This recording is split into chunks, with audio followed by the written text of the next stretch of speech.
je suis Stéphane Collin. Aujourd'hui, dans la Minute Saxophone, j'ai décidé de vous parler de Ferdi, ou plutôt Ferdinand Lemoine. Tout d'abord, un petit pouce. Si vous appréciez ces contenus, c'est important pour moi, merci beaucoup.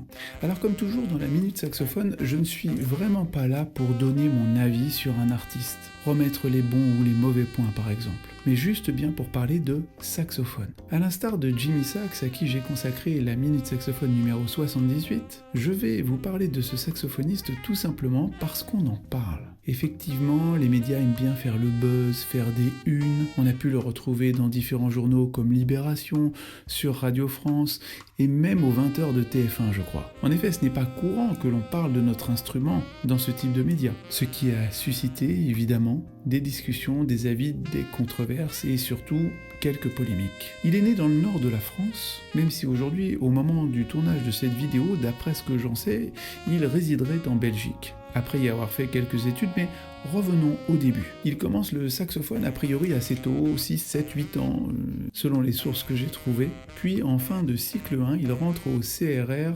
Conservatoire à rayonnement régional de Douai, dans le nord de la France. Il suivra des cours de saxophone avec le très sérieux professeur et musicien Michel Supera, lauréat du premier prix du CNSM de Paris en saxophone. Ferdi a donc eu une formation académique, classique, solide, en travaillant par exemple le répertoire de Tomasi, Ibert, Loba, etc.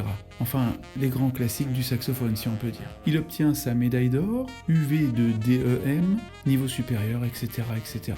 Ce qui le différencie vraiment des Jimmy Sax et consorts. Et en parallèle du supérieur, toujours au CRR de Douai, il avait commencé l'étude du jazz les dernières années. Ensuite, il est parti étudier à Bruxelles, par la suite 2 années, et puis il se consacrera aux projets musicaux. Dans une interview, j'ai vu qu'il avait parlé du CNSM de Paris, le Conservatoire National, mais je ne sais pas si finalement il a passé le concours, s'il a été recalé, s'il l'a eu, mais que finalement il n'y a pas été.